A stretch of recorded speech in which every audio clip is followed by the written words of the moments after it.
So welcome to the platform of UPSC guide. So आजच्या या प्रारंभ बॅचमध्ये लास्ट जे लेक्चर्स होते त्याच्यात मी स्ट्रॅटेजी लेक्चर घेतले आणि प्रिलियमचा काय सिलेबस होता.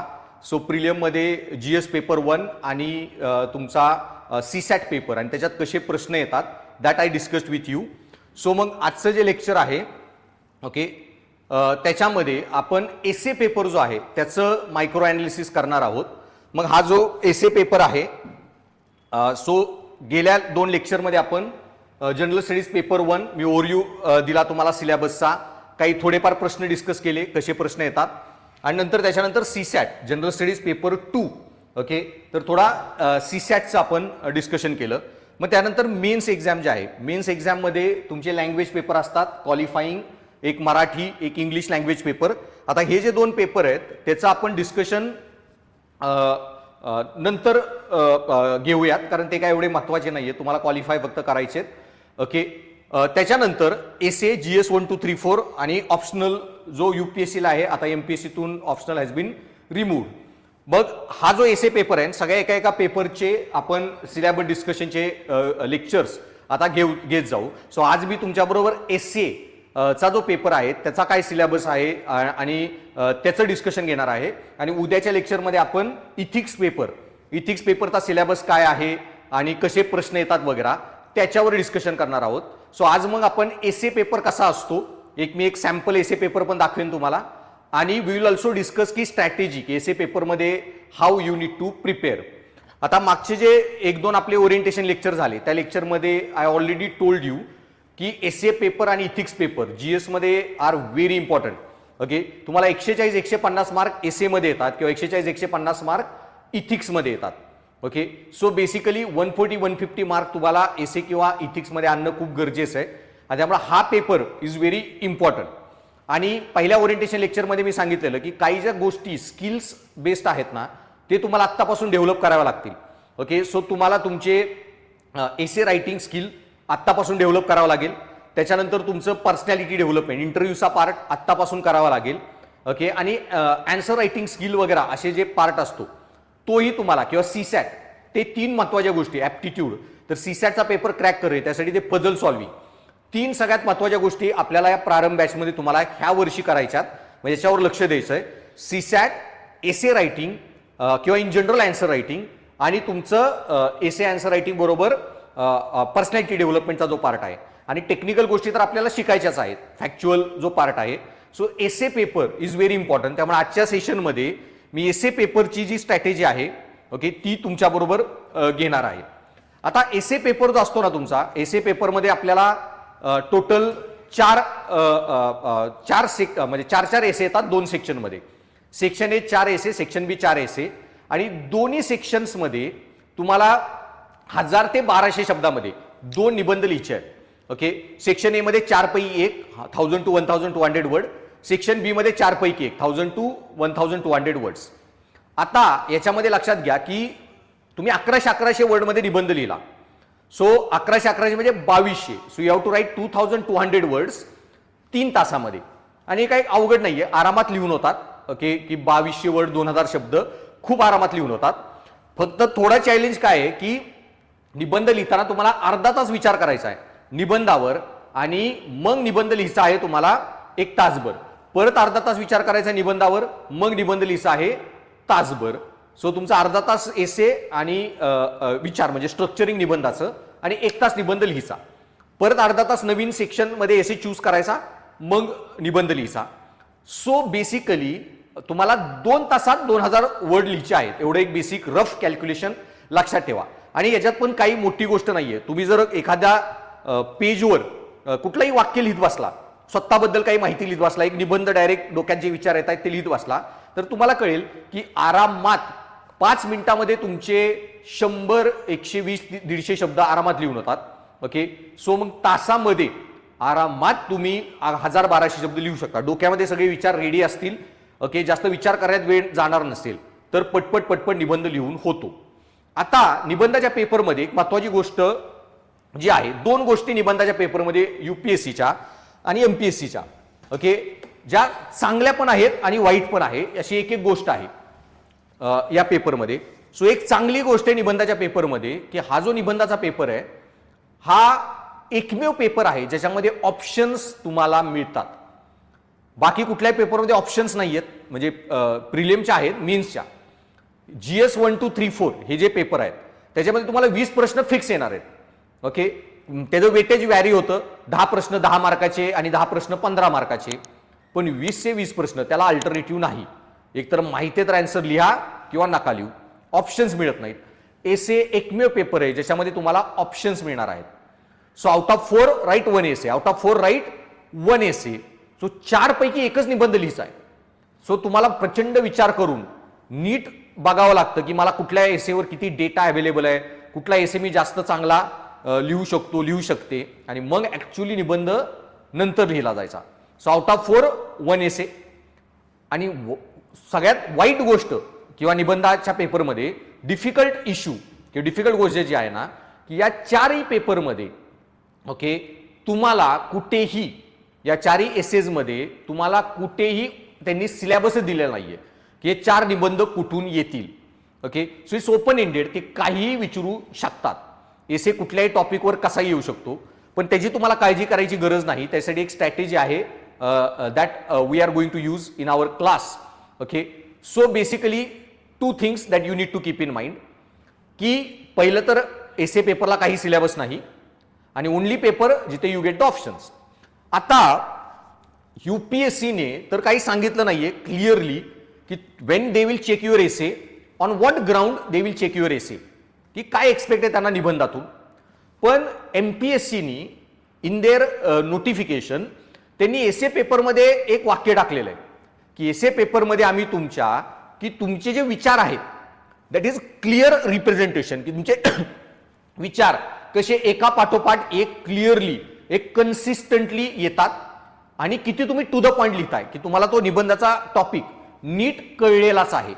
ओके, की व्यवस्थित टू द पॉइंट रायटिंग आणि एक्झॅक्ट रिप्रेझेंटेशन, आणि तुमचं जे रिप्रेझेंटेशन आहे ते कन्सिस्टंट फ्लो मध्ये आलं पाहिजे. की निबंधामध्ये काहीतरी पहिल्यांदा काहीतरी विचार लिहिले, परत दुसरं काहीतरी लिहिलं, परत उलटं काहीतरी लिहिलं, असं नाही आलं पाहिजे. निबंध लिहिताना तो लयबद्ध असला पाहिजे की स्टार्ट टू एंड निबंधामध्ये वेगवेगळे सेगमेंट नीट आले पाहिजेत. सो आत्ताच आपला एक एसेचा टेस्टचा पेपर झाला, UPSCची जे मेन्स एक्झाम आहे त्याच्यासाठी. तर त्याच्यामध्ये एक टॉपिक होता, मी मुलांना टॉपिक दिलेला की इफ विमेन रूल वर्ल्ड, की जर महिलांनी जगावर राज्य केले तर. आता हा जो निबंध लिहायचा आहे, जर महिलांनी जगावर राज्य केले तर मग लयबद्ध म्हणजे काय असतो. तर मग या निबंधाच्या सुरुवातीला तुम्ही सांगा की जर महिलांनी जगावर राज्य केलं तर मग अशी काही महान घटना घडलेली आहे का. मग अहिल्याबाई होळकर, जिजामाता वगैरे असं तुम्ही एखादं उदाहरण लिहू शकता की ज्यांनी जगावर राज्य केलं आणि काहीतरी सकारात्मक बदल, म्हणजे त्यांनी जेव्हा देश चालवला चांगले बदल घडवून आणले. मग तुम्ही 100-150 शब्द हे लिहिलं. मग लॉजिकली निबंधामध्ये म्हणजे लयबद्ध विचार कसे यावे लागतात, consistent representation of idea. Okay, फ्लोमध्ये तुमच्या आयडियाज आले पाहिजेत.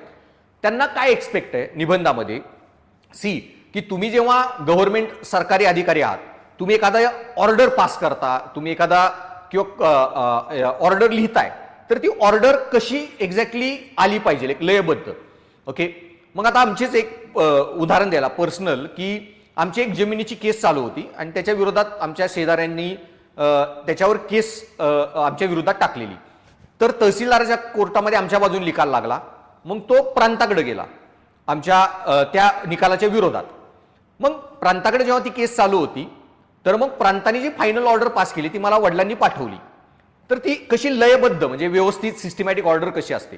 मग पहिल्या पेजवर कुणी केस फाईल केली आहेत, तहसीलदाराच्या ह्या तारखेच्या ऑर्डरच्या विरोधात अपील आलेली आहे, केस फाईल करणारा कोण आहे, ओके, त्याची विरोधी पार्टी म्हणजे माझे घरातले ते लोक कोण होते. मग ती केस जी आहे त्याच्यामध्ये आमचा जो विरोधी पक्ष होता त्या वकिलाने काय मुद्दे मांडले, त्याच्यावर आम्ही आमचे काय मुद्दे मांडले, त्याच्यानंतर तहसीलदार जो होता त्यांनी जी ऑर्डर दिलेली त्याच्यातले त्याचे काय मुद्दे होते. मग प्रांतांनी लॉ काय सांगतो, लॉचे काय मुद्दे ते दिले. या सर्व मुद्द्यांवर जो आमच्या विरोधात जो वकील दुसरी पार्टी होती त्यांनी जे मुद्दे मांडलेले ते कसे कसे चुकीचे आहेत वगैरे. परत आमच्या वकिलांनी हा एक मुद्दा मांडलेला, की हे सारखे असे काहीतरी केस करत बसतील तर त्यांना काहीतरी फाईन करा, आमचा जो खर्च होतोय वगैरे. मग त्याच्याबद्दल पण हे आमच्या वकिलाचे जे पॉईंट आहेत याच्यावर प्रांताचं काय मत आहे, आणि मग फायनली ओके माझं अल्टिमेट मत काय आहे या ऑर्डरमध्ये.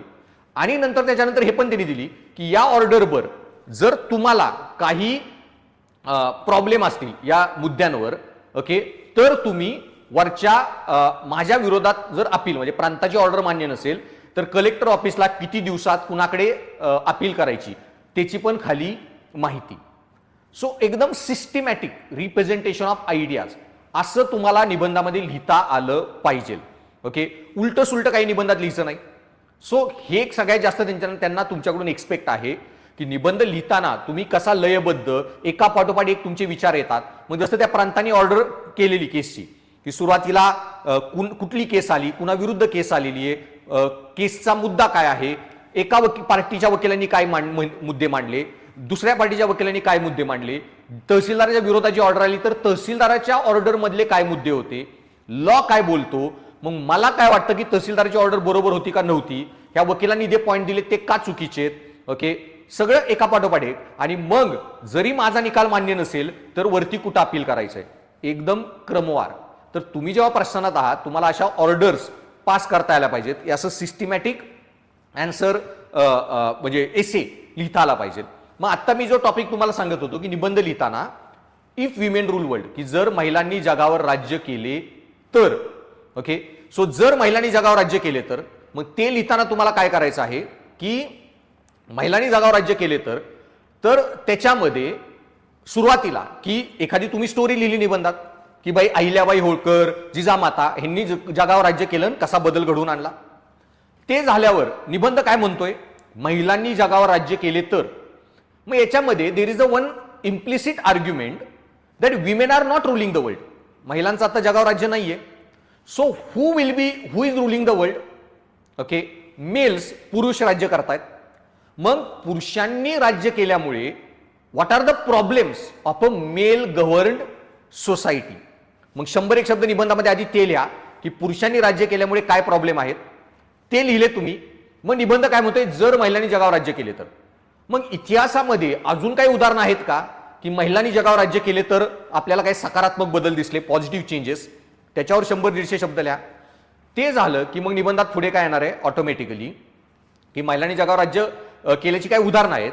तर मग आज इथून पुढे महिलांनी जगावर राज्य केले तर काय काय बदल होतील, म्हणजे काय, शिक्षण क्षेत्रात जास्त महिला असतील, प्रशासनात जास्त महिला असतील, आमदार खासदार जास्त महिला असतील, सगळ्या कंपन्यांमध्ये MD CEO महिला असतील, घरामध्ये पण महिला सगळे म्हणजे जास्तीत जास्त निर्णय घेतात, प्रशासनात महिला आहेत. दर फील्डमध्ये महिलांचं मत समोर आलं आणि महिला राज्य करू लागल्या तर मग जगात कसे बदल होतील. ओके, मग आता लग्न करताना महिलांची मतं घेतली जात नाहीत, त्यांचं चाइल्ड मॅरेज होतं, किती मुलं असावी, किती अंतरावर मुलं असावीत, फॅमिली प्लॅनिंग वगैरे हे इश्यू महिलांचे डिस्कस केले जात नाही. आणि त्याच्यामुळे मग काय होतं की 15व्या वर्षी लग्न झालं, 16व्या-17व्या वर्षी ती मुलगी प्रेग्नंट आहे, मुलाला जन्म दिला, तिचं शरीर प्रेग्नन्सीसाठी तयार नाही आणि मुलाचा जन्म झाला.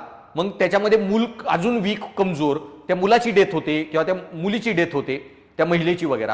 आणि मग मॅटर्नल मॉर्टॅलिटी, चाइल्ड मॉर्टॅलिटी, हे सगळे विषय जे देशामध्ये प्रशासनात वाढतात.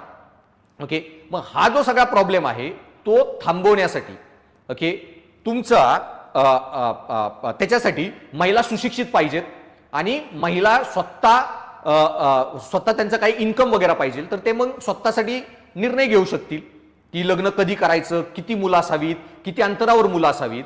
आणि त्याच्यामुळे तुमचं जे फॅमिली प्लॅनिंग आहे that will happen automatically, that will happen properly. Okay, so basically की हा जो म्हणजे इश्यू असे मग महिलांनी वेगवेगळ्या सेक्टरमध्ये राज्य केलं तर काय काय बदल दिसतील ते तुमच्या निबंधात पुढे आलं पाहिजे एका पाठोपाठ एक. मग महिलांनी कुटुंबाच्या लेवलला महिला निर्णयात सहभागी झाल्या, शिक्षण क्षेत्रात जास्त महिला आल्या, पिक्चर वगैरे जे बनतायत ओके मूवीजमध्ये तिथं महिला जास्त डायरेक्टर, फिल्म प्रोड्युसर वगैरे आल्या. देन प्रशासनामध्ये जास्त महिला आल्या, राजकारणामध्ये जास्त महिला आल्या. ओके, कंपन्या जास्त महिला चालवू लागल्या, काय काय बदल दिसतील. आता हे सगळं लिहिलं मग ऑटोमॅटिकली नेक्स्ट विचार काय येतो, ठीक आहे महिलांनी जगावर राज्य केलं, there will be lot of positive changes. But then why female are not ruling now? महिला आता जगावर का राज्य करत नाहीयेत? ओके, मग महिला जगावर का राज्य करत नाहीयेत त्याचा मग तुम्हाला पुढे पार्ट लिहिचा की मग महिलांना काय अडवतंय, what stops them from ruling the world. आणि ते लिहिल्यावर मग ऑटोमॅटिकली पुढे तुम्हाला लॉजिकली काय डोक्यात येणार आहे, ह्याच्यावर काहीतरी सोल्युशन लिहा की तुम्ही उद्या प्रशासकीय अधिकारी होणार आहेत, उद्या तुम्ही IAS IPS IRS झाल्यावर काय बदल सुचवाल. मग पुढे तुम्ही काय लिहिलं पाहिजे, steps to be taken to deal with the female issues, की महिलांना सशक्त कसं करता येईल की त्या जगावर राज्य करतील. आणि मग तुमचं कन्क्लुजन. सो बेसिकली मग निबंध कसा लयवार की लयबद्ध आला की पहिल्यांदा एखादं उदाहरण लिहिलं महिलांनी जगावर राज्य केल्याचं, मग आत्ता पुरुष जगावर राज्य करतायत त्याचे काय परिणाम आहेत, इतिहासात काही उदाहरणं आहेत का अजून महिलांनी राज्य केलं जगावर तर काही बदल झाले. मग आता महिला जगावर राज्य करायला लागल्या, सगळे निर्णय घ्यायला लागल्या महत्वाचे, किंवा त्याच्यात त्यांचा सहभाग वाढला, विविध क्षेत्रामध्ये काय बदल दिसतील. मग एवढे सगळे बदल चांगले होणार आहेत तर मग महिला आता जगावर राज्य का करत नाहीये, त्यांना काय रोखतंय. आणि त्याच्यानंतर मग ऑटोमॅटिकली जास्त महिला जगावर राज्य करायला लागल्या. ओके, किंवा अजून महिला जगावर राज्य करण्यासाठी आपण काय कायदे करू शकतो, त्यांना कसं सशक्त करू शकतो, की महिलांसाठी आमदार खासदार याच्यामध्ये पार्लमेंटमध्ये रिझर्वेशन पाहिजे, इतके आमदार खासदार महिला असाव्यात वगैरे वगैरे, ते सोल्युशन आणि पुढं कन्क्लुजन. सो एका पाठोपाठ एक तुमचे क्रमवार विचार आले पाहिजेत. ओके, सो हे त्यांची निबंधाची सगळ्यात महत्वाची मागणी आहे. कारण उद्या जेव्हा तुम्ही कुठल्याही पोस्टवर जा, ओके, प्रशासनामध्ये तुम्ही ऑर्डर लिहिता, ओके, तुम्ही डायरेक्ट ऑर्डर पास करता. मग या ऑर्डर लिहिताना, ऑर्डर पास करताना तुम्हाला कसं ऑर्डर पास झाल्या पाहिजेत वगैरे, की त्याच्यावर उद्या कुठले इश्यू रेज झाले नाहीत पाहिजेत, कोर्ट केसेस झाल्या नाहीत पाहिजेत, हे तुम्हाला नीट कळलं पाहिजे. सो मी आधी सांगितलंय की जेव्हा पण आता UPSC तुम्ही तयारी चालू करताय, ओके, तुम्ही एक गोष्ट लक्षात ठेवा, ही एक्झाम तुमच्यासाठी नाहीये. ओके, MPSC UPSC एक्झाम तुमच्यासाठी नाही. ओके, मुखीतल्या पेठेतल्या मुलांना खूप मोठी गैरसमज आहे की एक्झाम त्यांच्यासाठी आहे. तुमच्यासाठी सरकार एक्झाम घेत नाहीये, तुम्हाला नोकऱ्या द्यायला सरकार एक्झाम घेत नाही. सरकार एक संस्था आहे, त्यांना स्वतः देश चालवण्यासाठी अधिकारी पाहिजेत, महाराष्ट्र चालवण्यासाठी अधिकारी पाहिजेत, वेगवेगळे जे आपले डिपार्टमेंट आहेत ते चालवण्यासाठी त्यांना अधिकारी पाहिजे आहेत. त्यामुळे त्यांना घेणं देणं नाही. ओके, की तुम्हाला काय जमतंय नाही जमतंय, आवडते नाही आवडतंय, त्यांना प्रशासकीय अधिकारी चांगल्या होण्यासाठी कुठली कौशल्य पाहिजेत ते तुमच्यात बघणार आहेत. सो सिलेबस तुम्ही प्रशासनाच्या अँगलनी बघा, हा पेपर का टाकला, या पेपरमधून एक प्रशासकीय अधिकारी म्हणून माझ्याकडून काय एक्सपेक्ट आहे, आणि ऑटोमॅटिकली ते बघून तुम्ही तुमचे अँसर रायटिंग किंवा एसे रायटिंग वगैरे सगळे विषयाची डिमांड समजून अँसर लिहिणं अपेक्षित आहे. सो निबंध काट पेपर ठेवलेला आहे की उद्या तुम्ही प्रशासकीय अधिकारी झाल्यावर तुम्हाला ज्या मोठमोठ्या ऑर्डर पास करायच्या, त्या ऑर्डर पास करताना तुमची मग लिखाणशैली तशी आहे का हे तुम्हाला निबंधात दाखवून द्यायचं आहे. ओके, सो बेसिकली मग निबंधाच्या पेपरमध्ये मी जे सांगितलं की काय डिमांड त्यांना एक्सपेक्ट आहे. मग आता हा जो निबंधाचा पेपर आहे तर आपण त्याला कसा डील करणार आहोत, आपण या निबंधाच्या पेपरमध्ये काय लिहिणार आहोत, ओके, कसा बघणार आहोत.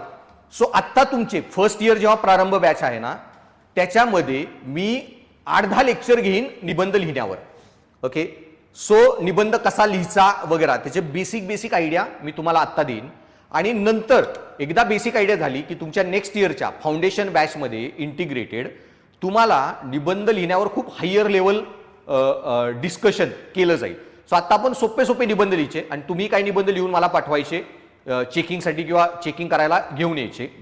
सो बेसिकली आता तुम्हाला ह्या 2 गोष्टींवर फोकस करायचा. आपण ह्या वर्षी पण एसे रायटिंग कारण महत्वाचा पार्ट आहे, आणि पुढच्या वर्षी पण तुम्हाला ॲडव्हान्स लेवलला एसे रायटिंग आपण करून घेऊ. आता मी काय सांगितलं की निबंधाच्या पेपरमध्ये कुठेही सिलेबस दिलेला नाही. So if there is no syllabus तर करायचं काय, त्याच्यासाठी you don't have to worry. हा जो पेपर आहे ना, तुम्हाला काही दुसरा अभ्यास करायचा नाही. या पेपरसाठी मी सांगितलं की तुम्ही एक 4-5 पुस्तकं मी काही नावं सांगितलेली ते बघत जा, आणि काही व्हिडिओज वगैरे सांगितले YouTube वगैरेला, ती व्हिडिओज बघत राहायचं. ऑटोमॅटिकली तुमचा डेटा ज्ञान वाढत गेलं, data you will be able to write good essay. पण अदर दॅन दॅट निबंधाच्या पेपरसाठी काही तयारी करू नका. मी जो क्लास घेणार आहे आणि मी ज्या नोट्स कंटेंट तुम्हाला देणार आहे फक्त तेवढंच बघायचं. ओके, सो काही दुसरे नोट्स काही दुसरं कंटेंट ओके बघत बसू नका. मग आता आपण काय करणार आहे निबंधामध्ये, जर सिलेबस दिलेला नाहीये ओके, तर मी तुम्हाला क्लिअरली सांगतो ऑन कॅमेरा की निबंधाच्या पेपरमध्ये 4 पैकी 1 निबंध लिहायचा आहे. सेक्शन ए, सेक्शन बी मध्ये 4 पैकी 1 निबंध लिहायचा आहे. ओके, आता याच्यामध्ये 4 पैकी 1 तरी निबंध आपण जे क्लासमध्ये डिस्कशन करणार आहोत, इथिक्स पेपर, वेगवेगळ्या जीएस पेपरमध्ये जे डिस्कशन होतं आणि आपल्या एसे पेपरमध्ये जे आपण अजून डिस्कशन करणार आहे, एकतरी निबंध तुम्हाला या थीम्सवर येणार म्हणजे येणार. ओके, सो मग हे कसं करायचं, तर त्यात काही रॉकेट सायन्स नाहीये. यूपीएससीचे तुम्ही मागच्या 15-20 वर्षाचे निबंधाचा पेपर जर बघितला, if you analyse all essay paper, तर तुम्हाला कळेल की 8-10 ट्रेंड जे आहेत ना त्याच्यावर कन्सिस्टंटली यूपीएससीनी निबंध विचारलेले आहेत. ओके, त्याच्यामुळे मग त्या 8-10 थीम ज्या आहेत ना त्या पूर्णच अभ्यास करून जायचा. महिलांवर सारखे निबंध येतात. ओके, शिक्षण व्यवस्थेवर एज्युकेशनवर सारखे निबंध येतात. टेक्नॉलॉजी एआय वगैरे सारखे निबंध येतात. सोशल मीडिया, एआय, इंटरनेट वगैरे. सो गांधींच्या कोटवर सारखे निबंध येतात. मग आपण काय करायचं की महिलांचे मी तुम्हाला सगळेच इश्यू शिकवून टाकणार. भारतामध्ये काय काय महिला रिलेटेड मॅटर चालू आहेत, ओके, त्यांचे काय समस्या आहेत वगैरे, स्त्री सशक्तीकरण, विमेन एम्पॉवरमेंट रिलेटेड सगळेच टॉपिक अभ्यास करायचे. सो मग तुम्हाला इतका डेटा असेल महिलांबद्दल की काही निबंध आला लिहिला तुम्हाला आरामात महिलांवर निबंध लिहिता येईल. तुम्हाला काही जास्त अभ्यास करावा लागणार नाही. Okay, same way Gandhi. आता तुम्ही काय होतं, इतिहास जेव्हा अभ्यास करता तर इतिहासात तुम्ही फक्त गांधी हा इतिहासाचा गांधी वाचता की गांधींनी चंपारण, अहमदाबाद, खेडा, non cooperation movement, civil disobedience movement, हे काय काय चळवळी केल्या, धारसाना सत्याग्रह हे वगैरे वगैरे. तुम्ही फक्त एवढा अभ्यास करता. तुम्ही अदर दॅन दॅट कुठलाही अभ्यास करत नाही गांधीचा. आणि त्याच्यामुळे निबंध आला ना गांधीवर तुम्हाला जास्त डेटा नसतो. म्हणून मग आपण निबंधाच्या सेक्शनमध्ये काय करणार की तुम्हाला मी गांधी एवढा ओपन एंडेड शिकवणार आहे ना, ओके, की गांधींचे इकॉनॉमिक्सचे विचार, गांधींचे पॉलिटिक्सवरचे विचार, गांधींचे नीतीशास्त्राचे विचार, गांधीचे इतिहासातले योगदान वगैरे, गांधींचा 7-8 तास एवढा डिटेल अभ्यास करायचा की तुम्हाला गांधींवर काही निबंध आला तरी तो बेस्टच लिहिता आला पाहिजे. ओके, आणि सो असं करत ओके तुम्ही जे गांधींवर जे तुम्हाला निबंध लिहायचा, ओके, सो तुमच्याकडे इनफ डेटा असेल तो निबंध लिहिण्यासाठी. आणि मी सांगितले अशा 8-10 थीम तुम्ही अभ्यासल्या तर 4 पैकी 1 तरी निबंध या थीम्सवरच असणार आहे आणि तुम्हाला ऑटोमॅटिकली एक चांगला निबंध लिहिता येणार आरामात. सो बेसिकली मग आपला जो अप्रोच असणार आहे निबंधाच्या पेपरमध्ये, तर पहिलं काय की निबंध लिहायचा कसा, हा तर पहिला महत्वाचा प्रॉब्लेम आहे. आता इश्यू काय ना, तुम्ही सर्व स्टुडंट्सनी 11वी 12वी शाळेमध्ये you would have written the essays. Okay, पण आणि तुमच्या हिंदीचा पेपर, मराठीचा पेपर सगळीकडे निबंध लेखन असणार आहे. बट टेल मी की तुमच्या शाळेमध्ये कधीतरी तुम्हाला निबंध लेखन शिकवलं गेलं का? ओके, तुम्हाला हे जे एसे रायटिंग होतं हे कधीतरी शिकवलं गेलं का? कुणीतरी शिकवलं का शाळेमध्ये शिक्षकांनी? आपण डायरेक्ट निबंध म्हणजे काय तर डोक्यात जे विचार येतील ते लिहित बसायचं. निबंध लेखन असं नसतं. निबंध लेखन एक पूर्ण आर्ट आहे. Okay, so there is an art to essay writing. कारण ही कलाच आहे. ते व्यवस्थितपणे विचार मांडणे, लयबद्ध मांडणे, सर्व वेगवेगळे जे दृष्टिकोन आहेत निबंधामध्ये, मल्टी डायमेन्शनल ज्याला म्हणतो, बहुआयामी निबंध लिहिणे. ओके, हे सगळं निबंधामध्ये तुम्ही खूप मोठा निबंध लिहिता तर वाचणाऱ्याला विचार कळले पाहिजे, एका पाठोपाठ काय विचार येत आहेत ते नीट समजलं पाहिजे. मग निबंधामध्ये जे विचार येतात त्याच्यामध्ये प्रॉपर लिंकर्स टाकणे. एक निबंध तुम्ही आयडिया बदलत आहात तर एक आयडियातून दुसऱ्या आयडियात जात आहात तर मग मध्ये जोड वाक्य टाकली पाहिजेत. हे सगळं निबंधामध्ये चार्ट टाकायचे तर ते कसे टाकायचे, ह्या सगळ्या गोष्टी तुम्हाला नीट शिकणं गरजेचं आहे. ओके, आणि त्याच्यामुळं मग निबंध कसा लिहायचा, how to write essay, okay, हा पार्ट तुम्हाला नीट समजला पाहिजे किंवा नीट शिकला पाहिजे. मग आता निबंध कसा लिहायचा याच्यामध्ये खूप छोट्या छोट्या गोष्टींवर आपल्याला फोकस करावा लागतो. ओके, त्या कुठल्या छोट्या छोट्या गोष्टी आहेत त्या मी पुढे सांगेन तुम्हाला. सो मग आपण काय करणार आहे, काही लेक्चर्स निबंध कसा लिहायचा याच्यावरच मी लेक्चर घेणार आहे, हाऊ टू राईट एसे. त्याच्यानंतर मग आपण काय करायचं की निबंध कसा लिहायचा झाल्यावर निबंधात काय लिहायचं, okay, what to write in an essay. So निबंधात काय लिहायचं हे पण खूप महत्वाचं आहे. सो निबंधात काय लिहायचं तर ते मी जे सांगितलं आतापर्यंत 8-10 थीम्स ज्या युपीएससीने एसे विचारलेले आहेत, ओके, महिलांवर, गांधींवर, सायन्स, रिलिजन, अशा सगळ्या थीम्सवर. मग त्याच्यावर आपण सगळ्या थीम स्टडी करायच्या.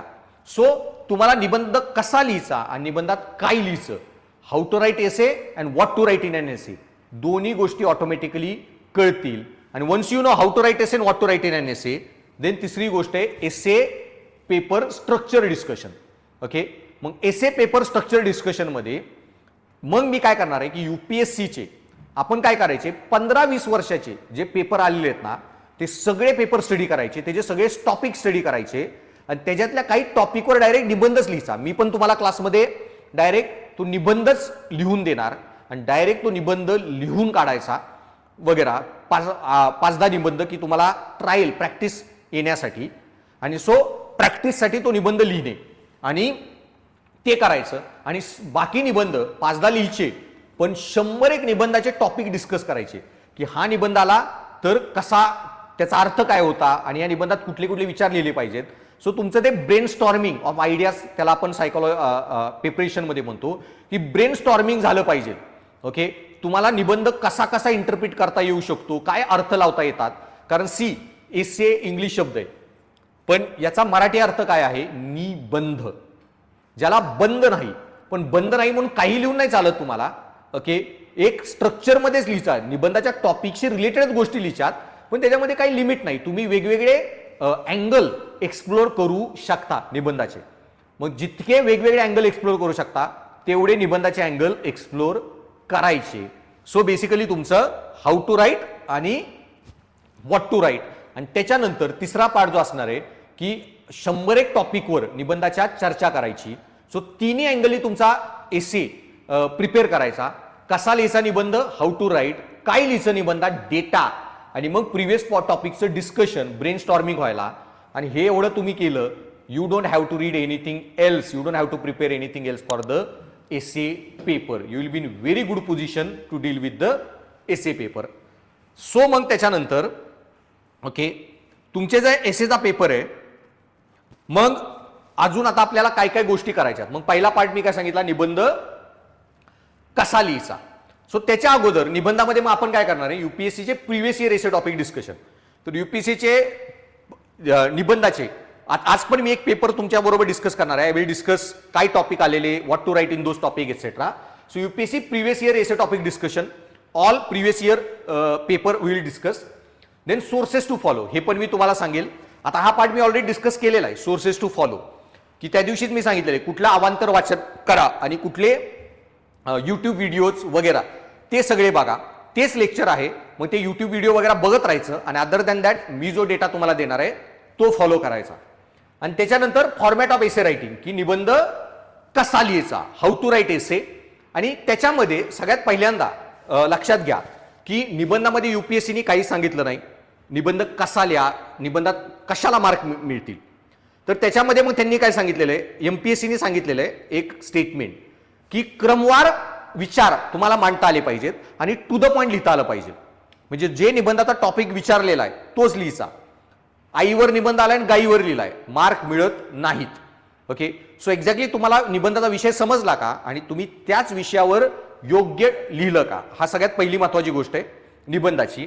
आणि दुसरं, ओके, निबंध लिहिताना ओके तुम्ही जो हाऊ टू राईट एसे, तर ते निबंध लिहिताना तुमचं स्ट्रक्चरिंगमध्ये की दुसरा एक महत्वाचा पॉईंट आहे की ज्याच्यावर सगळ्यात जास्त मार्क मिळतात निबंधामध्ये, ज्याला आम्ही म्हणतो की horizontal essay writing, not vertical. तर तुम्ही व्हर्टिकल निबंध लिहू नका, हॉरिझॉन्टल लिहा. आणि हे जे हॉरिझॉन्टल एसे रायटिंग आहे ना त्यालाच आम्ही दुसरा शब्द देतो मल्टी डायमेन्शनल. तर तुमचे निबंध जो आहे ना तो मल्टी डायमेन्शनल पाहिजे. म्हणजे काय, बहुआयामी. ओके, सो बहुआयामी निबंध तुम्हाला लिहिता आले पाहिजेत.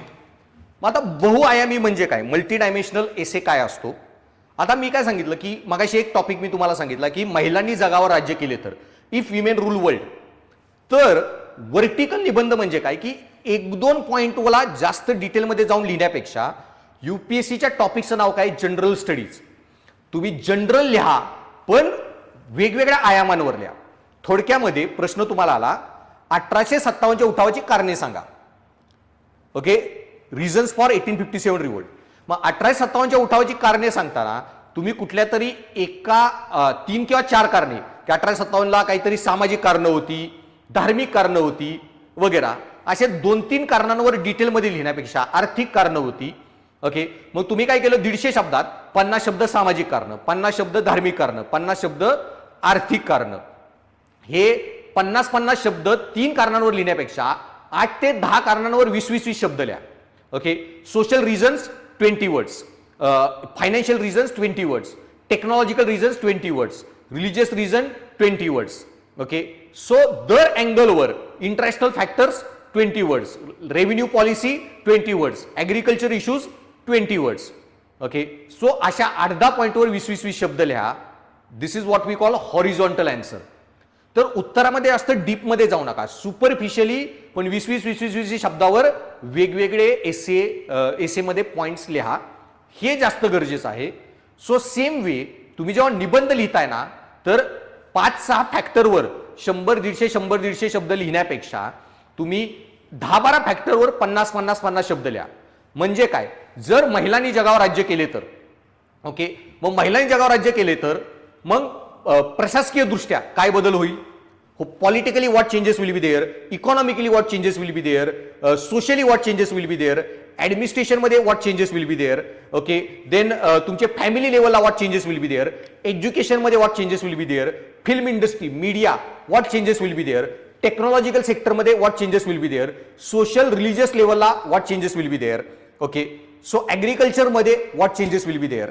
असे 10-12 घटकांमध्ये काय बदल दिसून येतील. सो बहुआयामी निबंध it is the most important factor एसेमध्ये मार्क मिळायला. ओके, सो 4-5 घटकावर डिटेलमध्ये लिहिण्यापेक्षा 10-15 घटकांवर 50-50 शब्द लिहा. सो तुम्ही 10 घटकांवर 50 शब्द लिहिले, 500 शब्दाचे कोर बॉडी झाली निबंधाची. मग त्यात इंट्रो ऍड करा, देन जिस्ट ऍड करा, काही उदाहरणं ऍड करा, सोल्युशन ऍड करा, कन्क्लुजन ऍड करा. तुमचे अजून 501 शब्द झाले आणि तुमचा निबंध कंप्लीट. त्याच्यामुळे तुम्हाला निबंधामध्ये हॉरिझॉन्टल किंवा मल्टी डायमेन्शनल एसे लिहिणे खूप महत्वाचं असतं. आता हे हॉरिझॉन्टल मल्टी डायमेन्शनल एसे काय असतो ते मी तुम्हाला नंतर सांगेन, आणि त्याच्यानंतर my predictions of the essay topics.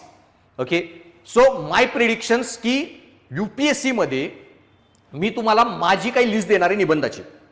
Okay, आता काय आहे ना की तुम्ही, आता मी सारखे न्यूज बघतो, पेपर वाचतो. सो तुम्ही सारख्या न्यूज बघितल्या, पेपर वाचले ना, तर ऑटोमॅटिकली कळत जातं की तुम्ही काय हे करत आहात न्यूजमध्ये, पेपरमध्ये, की तुम्ही जेव्हा नवीन गोष्टी वाचता, शिकता, तर तुम्हाला ऑटोमॅटिकली कळत जातं की कशावर निबंध येऊ शकतो, अजून याच्यावर निबंध आलेला नाहीये वगैरे.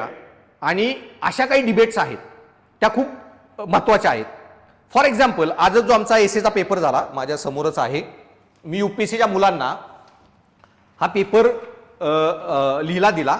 आता याच्यामध्ये मी जे टॉपिक टाकलेले आहेत, ओके, त्याच्यामध्ये हाच टॉपिक पहिला होता की इफ विमेन रूल वर्ल्ड, जर महिलांनी जगावर राज्य केले तर. महिलांवर खूप निबंध आले, पण या अँगलनी आजपर्यंत निबंध युपीएससीने विचारलेला नाही. त्याच्यानंतर त्यांनी मी अजून एक टॉपिक टाकलाय, टॉपिक 4 बघा, देर इज नो प्लॅनेट बी. आपल्यासाठी दुसरा ग्रह नाही, आपल्यासाठी दुसरी पृथ्वी नाही. ओके, आता हा जो निबंध आहे की आपल्यासाठी दुसरी पृथ्वी नाही, हा खूप इम्पॉर्टंट निबंध आहे. मला वाटतं याच्यावर युपीएससी एसे विचारू शकते की ज्या प्रकारे आपण इंडस्ट्रियलायझेशन करतोय, डेव्हलपमेंट करतोय, डोंगर फोडतोय, जंगलांचा ऱ्हास चालू आहे, जीवसृष्टीचा ऱ्हास चालू आहे वगैरे, आपण विचारच करत नाही की बाई ही पृथ्वी जर पूर्णपणे डिस्ट्रॉय झाली तर आपल्याकडे दुसरी पृथ्वी नाही. ओके, या अँगलनी अजून निबंध आलेला नाहीये. सो असे जे काही निबंध आहेत ना की जे निबंध खूप महत्वाचे आहेत की ज्याच्यावर युपीएससी निबंध विचारला पाहिजे, सो ती ट्रेंड कळून येते. मग असे काही निबंधाचे जे टॉपिक आहेत ना ते मी तुम्हाला लिस्ट देणार आहे आणि त्याचीच प्रॅक्टिस करायची तुम्ही पण. सो पुढचे 2-3 वर्ष. आणि जर तुमचं नशीब चांगलं असेल आणि माझा गेस जर वर्कआउट झाला आणि 4 मध्ये एखादा निबंध मी जे तुम्हाला प्रिडिक्शन दिले त्याच्याशी रिलेटेड आला तर you should be writing such a good essay की तुम्हाला 100-150 मार्क निबंधात आलेच पाहिजेत. 150 मार्क पर्यंत तुम्ही गेलाच पाहिजे. ओके. आणि त्याच्यानंतर काही टॉपिक असे पण असतात की तुम्हाला कळतं. आता तुम्हाला माहित असेल की न्यूजमध्ये तुम्ही ऐकलं असेल की AI ची खूप मोठी समिट झालेली दिल्लीमध्ये आणि त्याच्यामध्ये एक युनिव्हर्सिटी होती गल्लोटिया युनिव्हर्सिटी काहीतरी. आणि त्या युनिव्हर्सिटीचा इश्यू झाला की त्यांनी चायनाचा रोबोट स्वतःचा रोबोट आहे म्हणून हे केलं, प्रमोट केलं आणि त्याच्यावरून खूप मोठी बदनामी झाली भारताची वगैरे. पण त्याच वेळी त्या समिटमध्ये पंतप्रधान, एक्सटर्नल फॉरेन मिनिस्टर वगैरे असे खूप लोक होती ज्यांनी आपले हे केले, भाषणं दिली. आता कुणाचं वाक्य होतं मला आठवत नाहीये, पण त्याच्यामध्ये भाषणामध्ये एक वाक्य वापरलेलं जे न्यूजपेपरमध्ये मी वाचलं. Technology is beautiful servant but dangerous master. तंत्रज्ञान हा चांगला गुलाम आहे पण भयानक मालक. किंवा की तुम्हाला कंट्रोल करायला लागलं तर तंत्रज्ञान खूप भयानक ठरू शकतं. ओके. सो गुलाम म्हणून तंत्रज्ञान चांगलं आहे पण मालक म्हणून तंत्रज्ञान वाईट आहे. जर तंत्रज्ञान तुमच्यावर राज्य करू लागलं, तुम्हाला कंट्रोल करू लागलं. आता हे वाक्य होतं आणि हे तंत्रज्ञान म्हणजे काय, कुठलं तंत्रज्ञान आपल्यावर राज्य करू शकतं. लॅपटॉप थोडीच कळतंय स्वतः स्टार्ट होणे, स्वतःच बंद होणे. ओके. मग तंत्रज्ञान कुठलं सगळ्यात चांगलं आहे तर ते म्हणजे तुमचं व्हॉट यू कॉल एआयच आपल्यावर कंट्रोल करू शकतं. सो ते भाषणात ते वापरलेलं वाक्य. मी माझ्या युपीएससीच्या मेंटरशिपच्या मुलांना हे स्टेटमेंट सांगितलं की याच्यावर निबंध लिहा, युपीएससी निबंध विचारू शकते. ओके. तर बघा ह्या वर्षीच्या युपीएससीच्या पेपरमध्ये निबंध येऊ पण शकतो. Technology is beautiful servant but dangerous master. पण एमपीएससीच्या राज्यसेवेची जी एक्झाम झाली ना आता एप्रिलमध्ये, मार्च-एप्रिलमध्ये, त्यांच्या निबंधाच्या पेपरमध्ये हा टॉपिक होता, technology is beautiful servant but dangerous master. Okay. इतका सिंपल टॉपिक पेपरमध्ये आलेला आणि जो मी युपीएससीच्या मुलांना सांगितलेला, जो राज्यसेवेने विचारला. सो प्रेडिक्ट करू शकता खूप सारे निबंध. आता माझ्या मिसेस जेव्हा एक्झाम देत होती युपीएससीची, त्याची मेन्स एक्झाम होती आणि त्यावेळी ओके साबरीमाला मंदिर जे आहे केरळामध्ये, त्या मंदिरामध्ये प्रवेश महिलांना मिळण्यासाठी आंदोलनं चालू होती आणि मॅटर सुप्रीम कोर्टात गेलेला आणि सुप्रीम कोर्टाने त्या केसमध्ये सुप्रीम कोर्ट नाही, केरळाच्या हायकोर्टाने एक वाक्य वापरलं. वाक्य काय होतं, customary morality cannot be guide to modern life. परंपरेची नैतिकता आजच्या जीवनासाठी मार्गदर्शक ठरू शकत नाही. ओके. सो परंपरेमध्ये काय लिहिलं असेल ते वेळ काळ बदललेला आहे. सो परंपरेने काय सांगितलं, प्रथेने काय सांगितलं हे आज आपल्याला सांगू शकत नाही योग्य काय अयोग्य काय. सो आधीच्या काळी महिलांना पिरियड्स वगैरे आले तर मंदिरात जाणं शक्य नव्हतं. ओके. पण आत्ता महिला हे सॅनिटरी पॅड्स वगैरे वापरू शकतात, मंदिरात जाऊ शकतात. मग तुम्ही हजारो वर्षापूर्वी काय नियम बनले, तेव्हा तंत्रज्ञान नव्हतं, परिस्थिती वेगळी होती. आज परिस्थिती वेगळी आहे, वेळ वेगळी आहे, काळ वेगळा आहे. सो आजच्या महिलांसाठी इश्यू जे आहेत ते वेगळे आहेत. त्यामुळे आज महिला मंदिरात जाऊ शकतात, हायजीनचा काही इश्यू होऊ शकत नाही. सो मग आज काय योग्य अयोग्य हे परंपरा ठरवू शकत नाही. आणि हे मी इथिक्समध्ये डिस्कस केलेला. इथिक्समध्ये मी त्याला क्वेश्चन हा लिहिला दिलता आणि 2019च्या एसे पेपरमध्ये हा निबंध आला, customary morality cannot be guide to modern life. परंपरेची नैतिकता ही आधुनिक जीवनासाठी मार्गदर्शक ठरू शकत नाही. सो एवढं ही जास्त प्रेडिक्ट करणे. त्याच्यानंतर सुप्रीम कोर्टामध्ये हे झालं, नॅच फाउंडेशन ची एक केस होती की होमोसेक्शुअल लोकांना अधिकार मिळावेत का. आणि त्याच्यामध्ये सुप्रीम कोर्टाने अजून एक वाक्य वापरलं की popular morality cannot override constitutional morality. So popular morality म्हणजे काय की लोकांना योग्य अयोग्य काय वाटतं. मग लोकांना काय वाटतं की होमोसेक्शुअल लोक जे आहेत त्यांच्याबद्दल की विकृती आहे, आजार आहे, मानसिक रोग आहे वगैरे. सुप्रीम कोर्ट काय म्हणलं की लोकांना काय वाटतं पॉप्युलर मोरॅलिटी समाजाला नैतिक अनैतिक काय वाटतं ह्याच्याशी आम्हाला घेणं देणं नाही. आम्हाला घेणं देणं एकाच गोष्टीचं आहे, संविधानाला काय नैतिक अनैतिक वाटतं. संविधानाला नैतिक अनैतिक काय वाटतं तर संविधानाने काय सांगितलेलं आहे, पहिलाच मूलभूत अधिकार आहे आपला कायद्यापुढे समानता. कुठल्याही माणसाला कायद्यापुढे caste, class, sex, religion, place of birth याच्यामुळे त्याच्याबरोबर दुजाभाव केला जाऊ नये. ओके, सो माणसाचं काही वय असो, लिंग वगैरे, सेक्स काही असो, सो त्याच्या विरोधात आपण त्याच्याशी भेदभाव करू शकत नाही. सो मग पुरुषां आणि स्त्रियांसाठी समान कायदे, पण ट्रान्सजेंडर लोक किंवा होमोसेक्शुअल लोक त्यांच्यासाठी वेगळा कायदा हे होणार नाही. आणि त्यांनी त्या दिवसापासून होमोसेक्शुअल लोकांना जेलमध्ये टाकणे की होमोसेक्शुअलिटी म्हणजे काही विकृती आहे, हा जो समाजाने 200-250 वर्षापूर्वी कायदा बनवलेला, सुप्रीम कोर्टाने तो कायदा हटवून टाकला. सो बेसिकली समाजाला काय योग्य अयोग्य वाटतं हे आज आपण ठरवू शकत नाही. ओके, सो सुप्रीम कोर्टाचं जे वाक्य होतं युपीएससीने लगेच त्याच्यावर प्रश्न विचारला. सो तुम्हाला खूप इझिली प्रिडिक्ट पण करता येतं की काय निबंध येऊ शकतो. ओके, आणि त्याच्यामुळे मग असे जे काही निबंधचे प्रिडिक्शन्स आहेत ते मी तुम्हाला देत राहीन. जे निबंध मला वाटतं युपीएससीने विचारायला पाहिजेत विचारले नाहीत ते मी देत राहीन आणि ते तुम्ही प्रिपेअर करायचे. ओके, सो मग निबंधामध्ये पहिल्यांदा आपल्याला काय बघायचंय, निबंध कसा लिहायचा, निबंधात काय लिहायचं, युपीएससीचे सगळे प्रिव्हियस इयर टॉपिकचे डिस्कशन करायचे. आणि मला जे निबंधाचे टॉपिक वाटतायत की UPSC will ask essay on that, I will give you the prediction of those topics. So you will have to prepare even those topics. So my prediction of those topics. मग त्याच्यामध्ये निबंध कसा लिहायचा, त्याचा formatting काय असतं. आता ही खूप टेक्निकल गोष्ट आहे आणि अवघड गोष्ट आहे. सो आता मी काय ती सांगणार नाही. जेव्हा मी एसेचे लेक्चर घेईन तुम्हाला डिटेलमध्ये ह्या गोष्टी डिस्कस करेन. ओके, कारण तुम्ही शाळेमध्ये कधी तुम्हाला हे शिकवलंच नाही हाऊ टू राईट एसे. तर एसे लिहिणे I told you it's a art. त्याच्यामध्ये खूप साऱ्या गोष्टींवर तुम्हाला चर्चा करावी लागते आणि मी हळूहळू शिकवेन ती. प्रत्येक गोष्टीवर आपलं एक एक लेक्चर होईल. मग निबंध कसा लिहायचा, मग त्याच्यामध्ये निबंध लिहिताना की निबंध how to write introduction of essay, how to write gist of the essay, how to structure main body, main बॉडीमध्ये how to write core argument, how to address core argument, main बॉडीमध्ये how to write add chart in essay, how to then add diagram in essay, then essay लिहिताना त्याच्यात केस study कशा वापरायच्या, then निबंध लिहिताना त्याला इंडियाशी तुम्ही इंडियन गव्हर्नमेंटसाठी एक्झाम लिहिताय, मग इंडियाच्या इश्यूंशी निबंधाला कसं लिंक करायचं. मग तुम्ही निबंध कशासाठी लिहिताय, प्रशासनासाठी. सो ऍडमिनिस्ट्रेशनशी निबंध कसा लिंक करायचा. देन निबंधामध्ये करंट अफेअर, आज निबंध हा का विचारला, करंट अफेअरची काही लिंक आहे का, करंट अफेअरशी निबंध कसा लिंक करायचा. सो इंडियाशी, करंट अफेअरशी, ऍडमिनिस्ट्रेशनशी निबंध कसा लिंक करायचा ते तुम्हाला लिहायचं आहे. आणि त्याच्यानंतर इंडिया, करंट अफेअर, ऍडमिनिस्ट्रेशन. आणि त्याच्यानंतर ओके निबंधामध्ये की निबंधामध्ये तुम्ही डिसॅग्री करू शकता का, की निबंधाच्या विरोधी लेखन तुम्ही करू शकता का. ओके, सो बऱ्याच वेळा निबंधाच्या विरोधी पण लेखन तुम्ही करू शकता.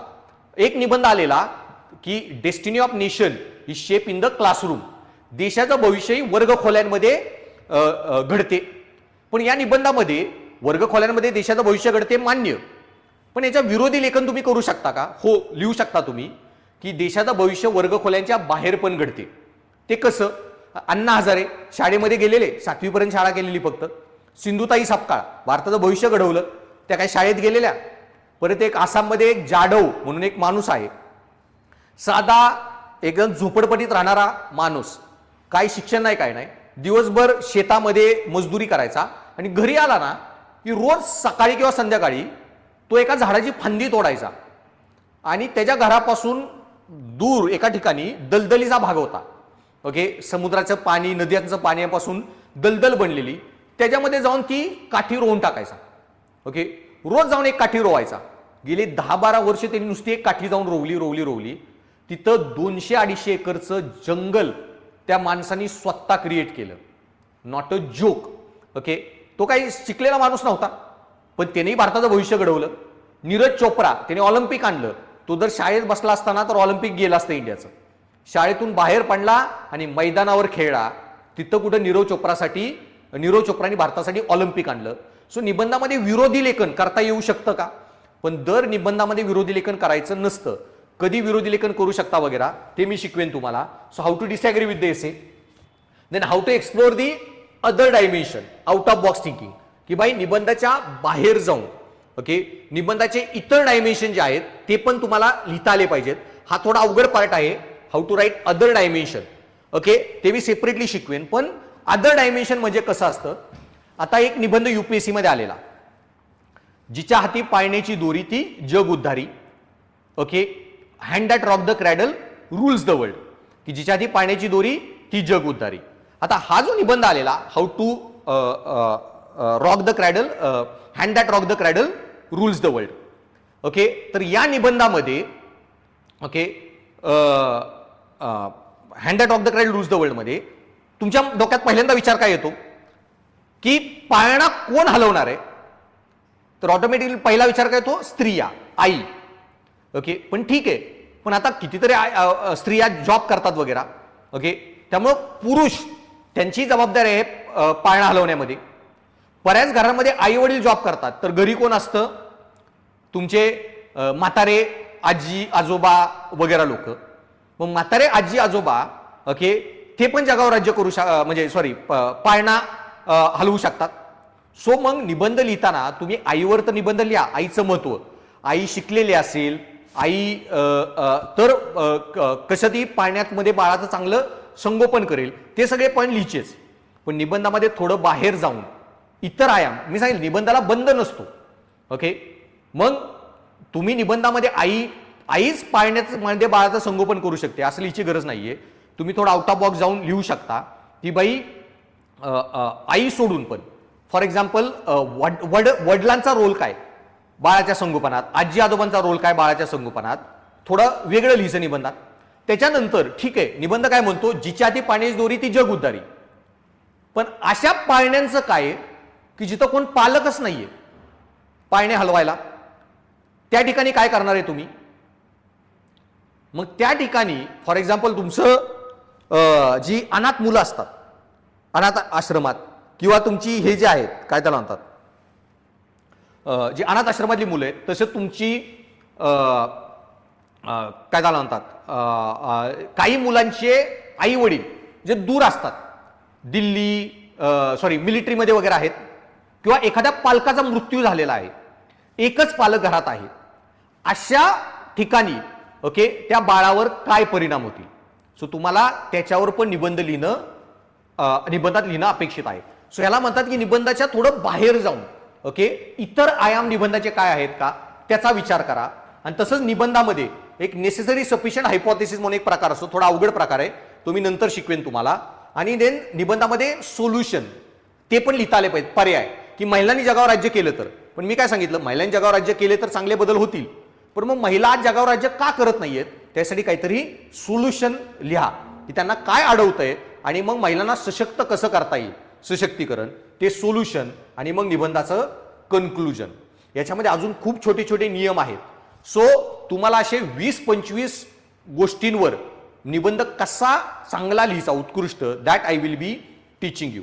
So how to write introduce, how to write gist, how to structure main body, how to disagree with essay, how to explore other dimension, how to write necessary sufficient causes, how to write solution, how to write case study, how to add chart, how to add linkers, okay, then how to relate essay with current affair, how to relate essay with India, how to relate essay with administration.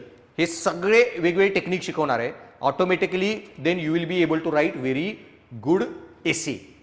Okay आणि मग त्याच्यानंतर मी जे सांगितलेलं की निबंधामध्ये तुम्हाला बऱ्याच themes येतात, त्या वेगवेगळ्या थीम्सवर आपण अभ्यास करायचा.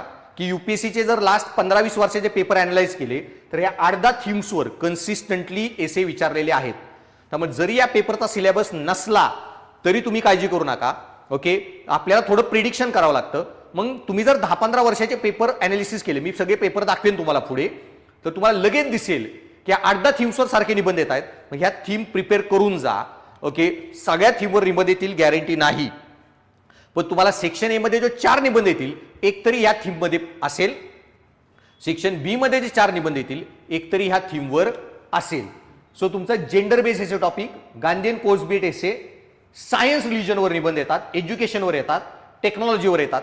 मग जेंडरवर कसे निबंध आलेत, मी आत्ताच एक उदाहरण दिलेलं, जिच्या हाती पाण्याची दोरी ती जग उद्धारी, hand that rock the cradle rules the world. दुसरा गांधीयन कोड बेस एसे, गांधींच्या कोटवर पण बरेच निबंध आलेत. Life is a long journey between human being and being humane. Okay, आयुष्य म्हणजे मानव म्हणून जन्मणे आणि मानवतावादी म्हणून मरणे यातील खडतर प्रवास. सो आयुष्य म्हणजे मानव असणे आणि मानवतावादी असणे याच्यातील खडतर प्रवास, याच्यावर अख्खा निबंध युपीएससीनी विचारलेला. गांधीचं एक वाक्य आहे, असे गांधींच्या वाक्यावर निबंध येतात. नंतर सायन्स रिलिजन याच्यावर पण खूप निबंध आले. सायन्स आणि रिलिजन रन्स पॅरल, धर्म आणि विज्ञान हे एकमेकाला समांतर आहे वगैरे. मग सायन्स काय असतं, धर्म काय असतं, धर्मामध्ये मग भारतामध्ये धर्माचं जे तत्वज्ञान आहे त्यात काय काय विचार आले. मग पुरुषार्थ कन्सेप्ट येतो, अर्थ धर्म काम मोक्ष. मोक्षमध्ये पण 2 तत्वज्ञान येतात, आस्तिक आणि नास्तिक. आस्तिकमध्ये पण मग 6 येतात, सांख्य, न्याय, योग, वैशिका, मीमांसा, वेदांता. नास्तिकमध्ये पण 4 येतात, बुद्धिझम, जैनिझम, अजीविका, लोकायत वगैरे. मग हे तत्वज्ञान काय म्हणतं सगळंच आपण स्टडी करून टाकायचं. काही निबंधाला तुम्हाला चांगला निबंध लिहिता येणारच, विचार करावाच काय लागणार, एवढा डेटा तुमच्याकडे असणार. तसं शिक्षणावर पण निबंध येतात. आत्ताच मी सांगितलं की देशाचं भविष्य वर्गखोल्यांमध्ये घडतं, destiny of nation is shaped in the classroom, हा युपीएससी मध्ये आलेला निबंध आहे. मग technology value system based essay, technology and value system मध्ये ओके तुमचं की टेक्नॉलॉजी अँड व्हॅल्यू सिस्टीम मध्ये एआय तंत्रज्ञान, त्याच्यामध्येही तुम्हाला की एआय रिलेटेड निबंध आलेत खूप वेळा. ओके, सोशल मीडियावर निबंध आलेत, इंटरनेटवर निबंध आलेत, इंटरनेटला मूलभूत अधिकार बनवायचं का, okay, should internet be made fundamental right वगैरे. मग हे जे टेक्नॉलॉजीवरचे जे निबंध आहेत ते पण आपण अभ्यास करायचे. तसंच ओके इथिक्स पेपर जो आहे ना, त्या इथिक्स पेपरवरच अख्खा निबंध येऊन जातो. ओके, विजडम फाइंड्स ट्रुथ, ज्ञान सत्य शोधते, हा एक निबंध आलेला. सो तुम्हाला अख्खा फिलॉसॉफीवर पूर्ण पेपरवर इथिक्स पेपरवर निबंध येतो, तो आपण तिकडेच बघायचा. So when will study ethics paper automatically तुमचा एसेची एक डायमेन्शनच क्रिएट होऊन जाते. सो एसे पेपर ट्रिमेंडसली, इथिक्स पेपर नीतिशास्त्राचा एसे मध्ये तुम्हाला कामी येतो. आणि उद्या आपण इथिक्स पेपरवरच डिस्कशन करूयात की इथिक्स पेपरचा सिलेबस काय त्याच्यावर. त्यानंतर ह्युमन व्हॅल्यूज हा आहे ना, ही थोडी अवघड थीम आहे. म्हणजे काय की एखाद्या मानवी गुणावरच निबंध विचारतात आजकाल. ओके, म्हणजे काय की हा एक त्याची उदाहरणं द्यायला तुम्हाला की हे जो युपीएससी आत्ताच आलेला, inspiration for creativity comes from looking for magical in mundane. म्हणजे सर्जनशीलतेची प्रेरणा ही काहीतरी साध्या गोष्टींमध्ये अद्भुत बघून जन्माला येते. मग साध्या गोष्टींमध्ये अद्भुत बघणे म्हणजे काय वगैरे. सो क्रिएटिव्हिटी या एका गुणावर त्यांनी निबंध विचारलेला. तो अशा एखाद्या मानवाच्या एखाद्या मूल्यावर ते निबंध विचारतात. सो ते तुम्हाला प्रिपेअर करायचे आपल्याला. आणि काही सामाजिक सांस्कृतिक गोष्टींवर पण निबंध येतात. ओके, मग सामाजिक सांस्कृतिक मुद्दे जे आहेत वगैरे, की फॉर एक्झाम्पल भारतीय संस्कृतीवर जागतिकीकरणाचा परिणाम, की impact of globalisation on Indian culture, impact of globalisation on Indian villages, की जागतिकीकरणाचा भारताच्या खेड्यांवर होणारा परिणाम. असे पण काही निबंध येतात तुम्हाला संस्कृती धर्म याच्याबद्दल जे इश्यूज आहेत सामाजिक आर्थिक सांस्कृतिक घटकांवर. आणि काय रॅन्डम टॉपिक येतात जे मी सांगितलं, मी तुम्हाला देईन माझे प्रिडिक्शन की पर्यावरणावर देर इज नो प्लॅनेट बी, आपल्याकडे दुसरा ग्रह नाही वगैरे. सो असेही काही निबंध येतात. सो आपण या सगळ्यांवरच अभ्यास करायचा. सो मग तुम्हाला मगाशी सांगितलं निबंधाचं फॉर्मॅटिंग, निबंध कसा लिहायचा तेही कळेल आणि निबंधात काय लिहायचंही. याच्यानंतर मग तुमचं महत्वाचं काम राहणार आहे. सगळं कोचिंग नाही, कोचिंग मी सांगितलं 33% कोचिंगचा रोल आहे. ओके, 33% तुम्ही स्वतः या गोष्टी किती अभ्यास करता, सिन्सिअरली कन्सिस्टंटली सगळा अभ्यास करता. आणि त्याच्यानंतर स्ट्रॅटेजी 33%. स्ट्रॅटेजीमध्ये मग तुम्ही स्वतः किती निबंध लिहिले, आणले, चेक करून घेतले, फीडबॅक घेतले, ते पण प्रचंड मॅटर करतं. सो अशा प्रकारे आपला हा एसे पेपरचा प्लॅन असणार आहे. सो आज इंट्रोडक्टरी लेक्चर आहे, ओरिएंटेशन. एसे पेपरचा कसा सिलेबस आपण अप्रोच करणार आहोत ते मी डिस्कस केलं. आता याच्यामध्ये मग तुम्ही एसे पेपरमध्ये एक सॅम्पल तुम्हाला दाखवायला की एसेचा पेपर कसा युपीएससीचा असतो तर 2021चा पेपर मी टाकलेला आहे. ओके, सेक्शन ए मध्ये 4 निबंध आणि सेक्शन बी मध्ये 4 निबंध. ओके, सो हे निबंध आपण टॉपिक नंतर डिस्कस करणार आहोतच. ओके, पण जस्ट तुम्हाला दाखवायला पेपर कसे येत आहेत. आता पहिले लक्षात ठेवा की सगळे पेपरचे जे टॉपिक आहेत ना ते तत्वज्ञाना रिलेटेड जास्त आहे, त्यामुळे इथिक्सचा पेपर तुम्हाला खूप कामाला येतो एसे लिहिण्यामध्ये. मग आता याच्यामध्ये पहिला टॉपिक बघा, त्यांनी जो निबंधाचा टाकलेला आहे की process of self discovery has now been technologically outsourced. आता निबंध तुम्हाला थोडा अवघड वाटेल कारण तुम्ही याचा अभ्यास केलेला नाही, पण निबंध खूप सोपा होता ऍक्च्युली. त्यांना म्हणायचं काय की स्वतःचा शोध घेण्याची प्रक्रिया, आत्मशोधाची प्रक्रिया ही आपण तंत्रज्ञानाला सोपवलेली आहे. ओके, म्हणजे काय की आज आपण जे निर्णय घेतोय ना ते सगळं तंत्रज्ञानच घेत आहे आपल्यासाठी. म्हणजे काय काय खायचं न खायचं झोमॅटो तुम्हाला सांगतंय, नेटफ्लिक्सवर कुठले पिक्चर बघायचे न बघायचे नेटफ्लिक्स सांगतंय, युट्यूबवर काय बघा न बघा युट्यूब सांगतंय, तुम्ही किती व्यायाम करा न करा तुमचं घड्याळ तुम्हाला सांगतंय. सो तुमचे कितीतरी इन्स्टावर तुम्ही रील्स बघत जाता, इंस्टाग्रामचा अल्गोरिदम तुम्हाला पुढचे रील दाखवतं, तुम्ही तेच बघत बसता. ओके, सो इन्स्टावर रील बघणे. सो पॉइंट इज की आज आपल्या जीवनातले कितीतरी निर्णय हे आपण तंत्रज्ञानामुळे घेतोय, त्यामुळे आपला स्वतःचा शोध घेण्याची प्रक्रिया ओके आपण ही तंत्रज्ञानाला दिलेली आहे. हा जो बेसिक टॉपिक होता थोडा अवघड आहे, पण तुम्हाला नंतर मी काय सांगितलेलं ह्याच्या 7-8 थीम्स आपल्याला बघायच्यात ना, gender, Gandhi, science, religion, education. मी एक थीम काय सांगितली, टेक्नॉलॉजी. मला हेच सांगायचंय की हा बघा टेक्नॉलॉजी थीम वर एक निबंध युपीएससीनी विचारला. परत एक निबंध आहे, your perception of me is reflection of you, my reaction to you is an awareness of me. तुम्ही म्हणता सर काय निबंध आहे, काय कळतच नाहीये, किती अवघड टॉपिक आहे.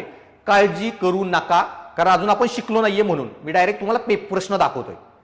पण हा निबंध म्हणजे थोडक्यामध्ये मराठी भाषेमध्ये जर निबंध आला, आणि पहिल्यांदा लक्षात ठेवायचं निबंधाचे असे काही टॉपिक खूप अवघड आला ना घाबरून जायचं नाही वगैरे. का सगळ्यात जेवढा अवघड टॉपिक वाटेल ना तो ऍक्च्युली सगळ्यात सोपा आहे समजायचं.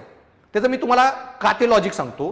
पण हा जो निबंध आहे वाक्य लय अवघड वाटेल, your perception of me is reflection of you but your reflection of me is my reaction to you is awareness of me. हा निबंध थोडक्यामध्ये एवढाच आहे. मराठीतली एक म्हण आहे, जशी दृष्टी तशी सृष्टी. ओके, सो 100 वेळा तुम्ही म्हण ऐकली असेल, जशी दृष्टी तशी सृष्टी. आणि हाच निबंध आहे, जशी तुमच्या जगाकडे बघायचा दृष्टिकोन तसंच तुम्हाला जग दिसणार. So your perception of me is reflection of you. Okay, की तू मला जसा बघतो, तू जसा माझ्याशी बोलतो, तू जसा माझ्याशी वागतो, हे तुझं प्रतिबिंब आहे. आणि मी तुझ्याशी कसा वागतो, मी तुला कसं उत्तर देतो, हे माझं प्रतिबिंब आहे. सो आपण आपले आंतरिक दृष्टी आपण जसे असतो तसेच आपण जगाला बघतो, तसेच आपण जगाशी वागतो वगैरे. खूप सोपा निबंध आहे हा लिहिला. सो मी काय सांगितलं, निबंधाचा टॉपिक वाचून भीचं नाही, अरे काय अवघड निबंध आहे का सांगतो. सी मी 10वी पर्यंत ना मला खूप मार्क यायचे ना, आय वॉज टॉपर माझ्या शाळेमध्ये. आणि नंतर 11वी-12वीला सायन्ससाठी दुसऱ्या शाळेमध्ये शिफ्ट झालो. तिथल्या सरांना माहित होतं पण हा यांच्या शाळेतला टॉपर आहे, हुशार आहे वगैरे.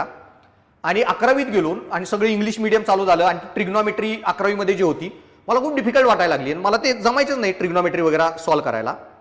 आणि मग मी बघतोय ते ट्रिग्नॉमेट्री स्टडी करताना, तर सेमी आपली युनिट टेस्ट होती. युनिट टेस्ट मग सेमिस्टर पहिली, युनिट टेस्ट सेकंड, आणि मग सेमिस्टर. तर युनिट टेस्ट होती 50 मार्काची, आणि मला 50 लागे ते 17चं पासिंग होतं, 20च मार्क पडले. खूप कमी मार्क आले. आणि मला ते ट्रिग्नॉमेट्रीचे प्रश्न वगैरे अवघड वाटायचे. मग मी ते शिक्षक सर जे होते ना ते पेपर वाटत होते. मग पेपर वाटताना त्यांनी मला माझा पेपर नंबर कॉल केला आणि मी गेलो. मग सरांनी शॉक बसले की तू 20 कसे मार्क आले. मग मला म्हणले कदम मला येऊन भेट नंतर. मग मी सरांना जाऊन भेटलो आणि सरांनी मग मला बेसिक एकच गोष्ट सांगितली.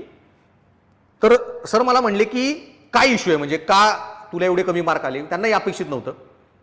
मग सरांना म्हणलं सर मला ते ट्रिग्नॉमेट्री वगैरे ते प्रॉब्लेम्स बघितले ना ते अवघड वाटतात, काय कळतच नाहीये वगैरे. आणि मराठी मीडियममधून इंग्लिश मीडियममध्ये शिफ्ट झाल्यामुळे तर अजून थोडा त्रास वगैरे व्हायला लागला. त्यावेळी सरांनी मला एक नियम सांगितला. तर सर काय म्हणले, आयुष्यभर लक्षात ठेव म्हणले, ट्रिग्नॉमेट्री मध्ये जो नियम आहे आणि तो तर मी सगळ्या आयुष्यालाच लावायला चालू केलं, की सर म्हणले ट्रिग्नॉमेट्रीमध्ये किती अवघड प्रश्न आला ना, म्हणजे खूप मोठं आहे, sine square theta plus cos square theta divided by tan square theta plus cosec square theta, काहीतरी खूप कॉम्प्लिकेटेड फॉर्म्युला दिला आणि सोडवा. तर सर मला काय म्हणले, असा जर प्रश्न आला ना तर पहिली एक गोष्ट लक्षात ठेवायची, जेवढं अवघड असेल ना तो ट्रिग्नॉमेट्रीचं इक्वेशन, तेवढं कमी स्टेपमध्ये सॉल्व्ह होणार आहे, उलट असतं म्हणले. आणि जेवढं सोपं असेल ना, sine theta plus cosec theta is equal to tan theta कर सॉल्व्ह, असं काहीतरी इझी आहे. तर सर म्हणले सगळ्यात अवघड असतं ते, तुला 10-15 स्टेपपर्यंत त्याचं सोल्युशन काढत जावं लागेल.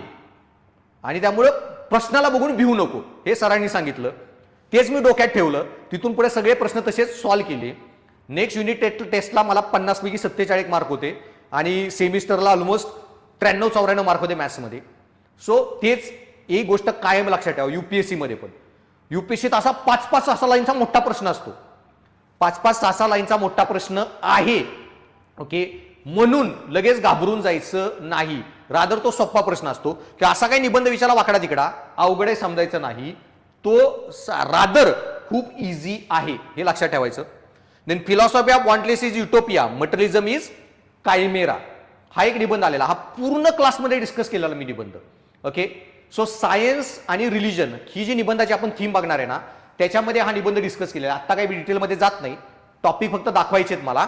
पण हा निबंध काय आहे की अपरिग्रहाने जगणे, म्हणजे जीवनामध्ये कमी गोष्टींनी जगणे, अपरिग्रह, वॉन्टलेस इच्छाशून्य जगणे हे अशक्य आहे.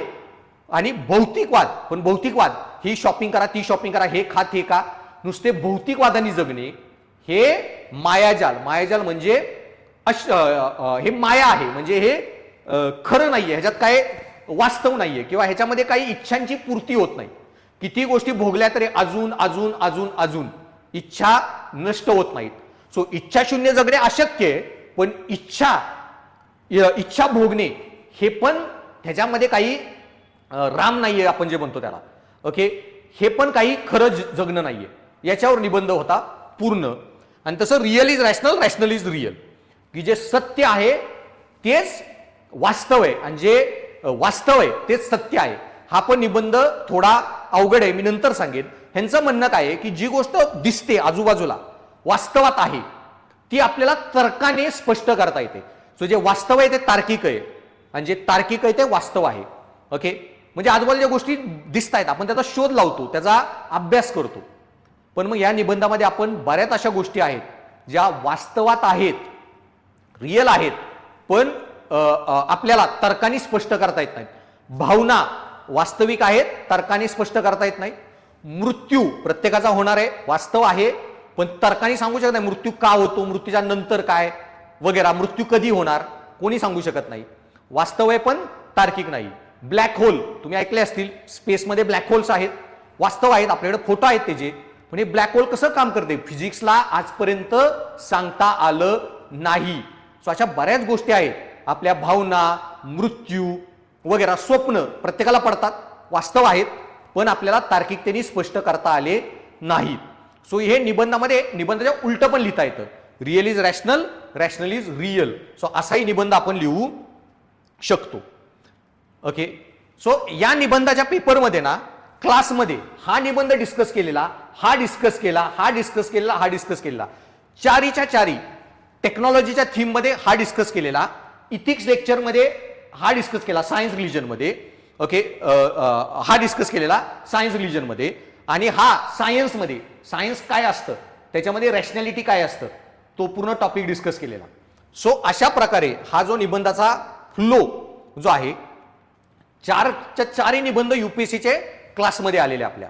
ओके, त्याच्यानंतर सेक्शन बी मध्ये हा जो मी सांगितला महिलांचे इश्यू मी पूर्ण डिस्कस केलेले, निबंधात अख्खा टॉपिक आलता, hand that rock the cradle rules the world, जिच्या आधी पाळण्याची दोरी ती जग उद्धारी. परत what is research but blind date with knowledge, शोध म्हणजे काय. ओके, याच्यावर निबंध आलेला, म्हणजे सायंटिस्ट लोक जे शोध लावतात, विज्ञानामध्ये जे एक्सपेरिमेंट करतात, रिसर्च. सायन्समध्ये मी पूर्ण हा टॉपिक डिस्कस केला, विज्ञान काय असतं, त्याच्यामध्ये विज्ञानामध्ये शोध काय असतात, की वैज्ञानिक एखादा हायपोथेसिस प्रपोज करतो, त्या हायपोथेसिसमध्ये मग तो एक्सपेरिमेंट बनवतो, एक्सपेरिमेंट करतो, डेटा कलेक्ट करतो आणि डेटामध्ये त्याला जे पाहिजे होतं